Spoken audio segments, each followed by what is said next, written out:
أما بعد فأعوذ بالله من الشيطان الرجيم بسم الله الرحمن الرحيم قل إن كنتم تحبون الله فاتبعوني يحببكم الله ويغفر لكم ذنوبكم والله غفور رحيم صدق الله مولانا العظيم وقال رسول الله صلى الله عليه وسلم لا يؤمن أحدكم حتى أكون أحب إليه من والده وولده والناس أجمعين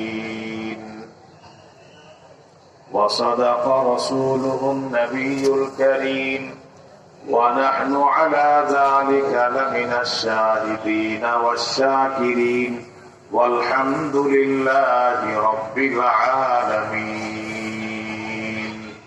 شكر زبان كل بولي سبحان الله وبحمده سبحان الله العظيم شكر زبان كل سبحان الله وبحمده سبحان الله العظيم درود إبراهيمي اللهم صل على محمد وعلى آل محمد كما صليت على إبراهيم وعلى آل إبراهيم إنك حميد مجيد اللهم بارك على محمد وعلى آل محمد كما باركت على إبراهيم وعلى آل إبراهيم إنك حميد مجيد ঐতিহ্যবাহী জামিয়া ইসলামিয়া জয়নুল উলুম মাদ্রাসা কর্তৃক আয়োজিত 2 দিন ব্যাপী বার্ষিক ওয়াজ মাহফিলের আজকের দ্বিতীয় দিনে উপস্থিত হযরত উলামায়ে কেরাম, অত্র অঞ্চলের মুরব্বিয়ান এজম, বেরাদারান ইসলাম, যুবক ভাইরা, পর্দার আড়ালে মা ও বোনেরা,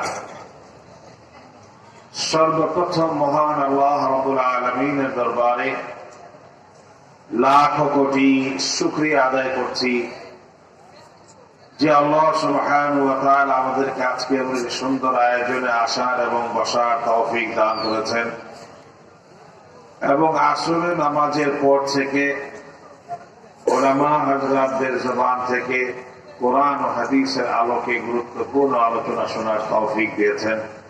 সেজন্য সকলেই বলি আলহামদুলিল্লাহ। আলহামদুলিল্লাহ, এটা সবাই জবান করে বলি না আলহামদুলিল্লাহ, পর্যন্ত যেন আর কেউ বাধা সৃষ্টি করতে না পারে। সবাইকে একমত? আমরা সবাই মুসলমান, যদি বলেন না আমরা সবাই আমাদের এই সংখ্যাগরিষ্ঠ দেশ, মুসলিমদের দেশ। গতকালকে উলামায়ে কেরামরা অনেক সুন্দর সুন্দর কথা বলেছিলেন। আফসোস হয় আমার দেশের সংখ্যা লঘু, যেটাকে বলে কম সংখ্যক লোক, হিন্দু খ্রিস্টান সম্প্রদায়, দেশে কিছু হইতে না হইতেই আমরা সব, ওদের যেন কোনো অসুবিধা না হয়, আলেম ওলামা, ছাত্ররা, মুসলমানরা তাদের মন্দির গির্জা পাহারা দেয়। ঠিক না বেঠি? সেই আমাদের পার্শ্ববর্তী দেশ ভারতকে খুশি করার জন্য যারা কথায় কথায় খালি কেবল বিদেশের কাছে নালিশ দেয়, এই দেশে মোল্লা মৌলবীরা সংখ্যালঘুদের উপরে নির্যাতন করে। কিন্তু আমার এই পার্শ্ববর্তী দেশেই যে মুসলমানরা সংখ্যা কম, সংখ্যালঘু, এদের উপরে যখন নির্যাতন চলে, মসজিদ যখন ভাঙা হয়, মাদ্রাসা যখন বন্ধ করে দেওয়ার ঘোষণা আসে, আমাদের পার্শ্ববর্তী আসাম অন্যান্য অঞ্চলের বাংলাদেশিদেরকে, মুসলমানদেরকে যারা বাংলাদেশে ঠেলা পাঠাইতে চায়, তখন কিন্তু ওই দেশের সরকার তাদের নিরাপত্তার জন্য কোনো ব্যবস্থা গ্রহণ করে না। আজ পর্যন্ত কেউ শোনেন নাই ভারতে কোন মসজিদ হেফাজতের জন্য, কোন মুসলমানের হেফাজতের জন্য হিন্দুরা কোনদিন পাহারা দিচ্ছে? বরং হিন্দুরা আক্রমণ করে, সরকার একটা দাঙ্গা বাহিনী, তাদের স্পেশাল ফোর্স আছে, মুসলমানদেরকে শহীদ করার জন্য সেই ফোর্স ব্যবহার করে। আজকে আপনারা দেখেছেন অনেকে বাংলাদেশের এই বর্তমান সময়ে দেশকে অস্থির করার জন্য ভিনদেশী তাদের প্রভুরা এবং আমাদের দেশের যারা পালায় যে ওখানে আশ্রয় নিচ্ছে বিভিন্ন রকমের ষড়যন্ত্র করতেছে। হিন্দুবাদী উগ্র সংগঠন ইসকন যারা মানুষকে জবাই করে, মুসলমানদেরকে জবাই করে, এই দেশে থাইকা মুসলমানদের বিরুদ্ধে ষড়যন্ত্র করে। এদের সর্দারকে গত পরশুদিন গ্রেফতার করছে। আজকেই আমাদের একজন মুসলমান অ্যাডভোকেটকে ইসকনের লোকেরা ধৈর্য জ্যান্ত জবাই করে দিছে। বলেন, এগুলি আমাদের জন্য খুবই দুঃখজনক সংবাদ না? কি বলেন, দুঃখজনক সংবাদ না? আমার দেশে এত সব মুসলমান থাকা সত্ত্বেও মুসলমানদের উপরে এইভাবে নির্যাতন করে, কি করে আমাদের কথা বলার মধ্যে বাধা সৃষ্টি করে, এরা যেন আর কোনদিন ক্ষমতায় করতে না পারে। জোরে বলে ঠিক না? রাসূল পাক হযরত মুহাম্মদ রাসূলুল্লাহ, সকলে বলি সাল্লাল্লাহু আলাইহি ওয়াসাল্লামের অগণিত অসংখ্য হাদিস শরীফা থেকে ছোট্ট একটি হাদিস শরীফ তেলাওয়াত করেছি।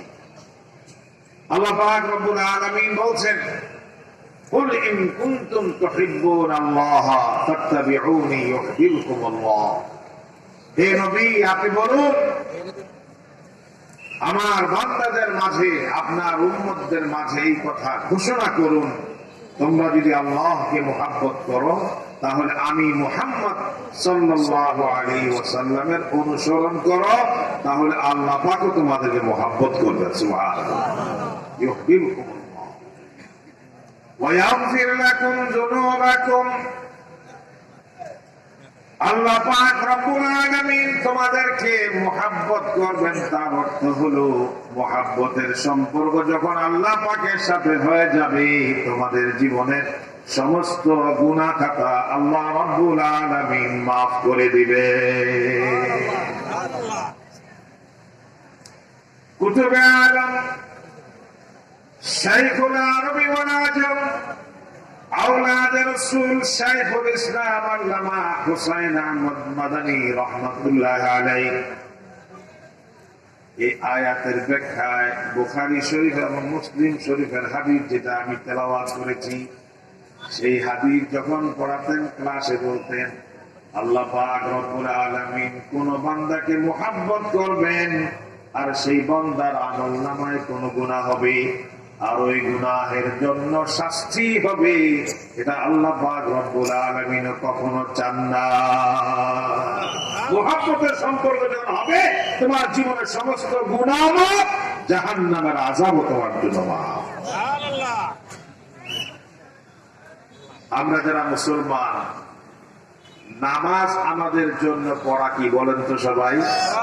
একটা সময় আওয়াজ করে বলেন তো, আর একটু জোরে বলেন না। নামাজ, নামাজ, রোজা, হজ, যাকাত।